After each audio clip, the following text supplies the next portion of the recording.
বেগম খালেদা জিয়া হাসপাতালে যাওয়ার 2 দিন আগে বলেছিলেন 23 নভেম্বর উনি হাসপাতালে ভর্তি হয়।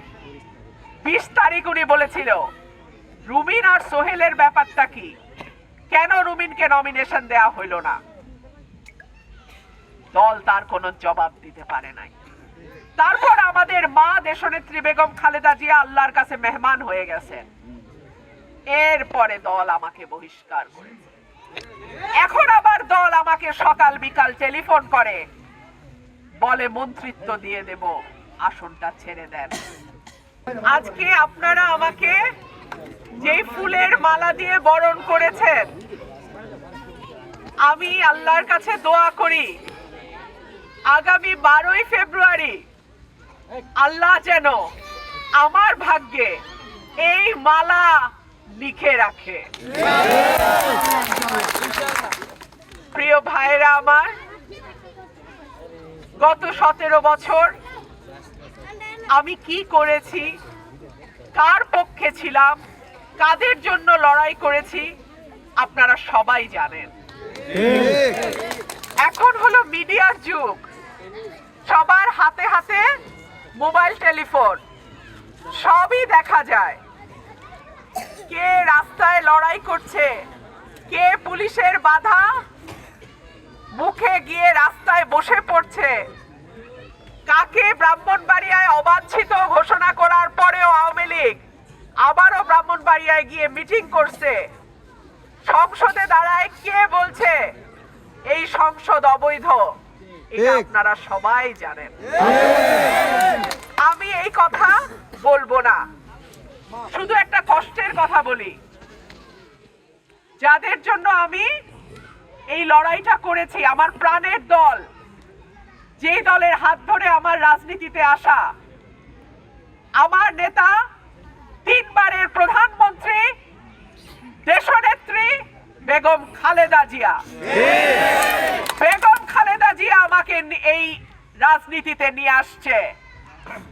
বেগম খালেদা জিয়ার ভালোবাসায়, আশ্রয়ে, সহযোগিতায় আমি এতদূর আসছি।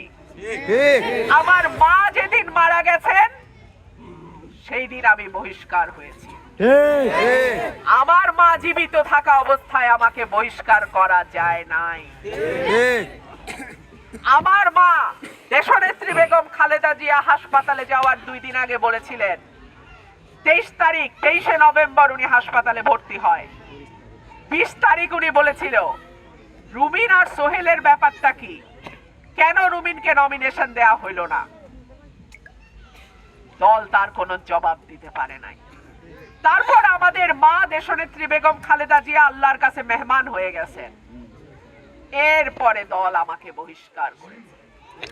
এখন আবার দল আমাকে সকাল বিকাল টেলিফোন করে, বলে মন্ত্রিত্ব দিয়ে দেব, আসনটা ছেড়ে দেন।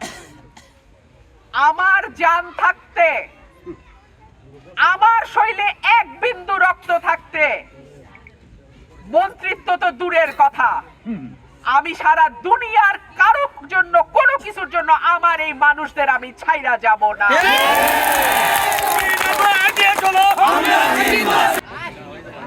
জয় এবং পরাজয় নির্ধারিত হয় উপরে, জয় পরাজয়ের ফয়সালা করেন মহান আল্লাহ, কিন্তু আপনারা উসিলা।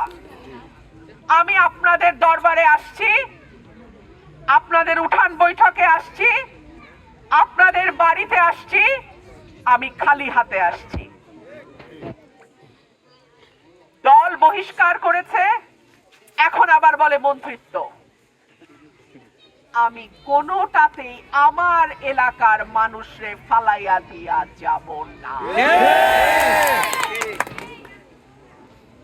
আমার প্রিয় ভাইরা, স্বাধীনতার 55 বছর, অনেক বছর পার হয়ে গেছে, এখনো কেন সরাইল আশুগঞ্জ এত অবহেলিত?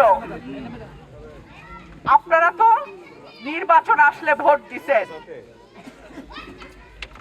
18 সালের নির্বাচনে যখন পুরা বাংলাদেশে দিনের ভোট রাতে হয়েছে, তখনও তো আপনারা কেন্দ্র কেন্দ্র থেকে পাহারা দিয়ে ভোট আগলায় রাখছেন, তাই না? তাহলে এই অঞ্চলের মানুষের প্রতি এত অবহেলা কেন? আল্লাহ যদি আমাকে আপনাদের ভোটে এমপি নির্বাচিত করে, সরাইল এবং আশুগঞ্জকে মডেল উপজেলা করে তৈরি করব ইনশাআল্লাহ। সরাইল এবং আশুগঞ্জকে পৌরসভা করে দেব ইনশাআল্লাহ।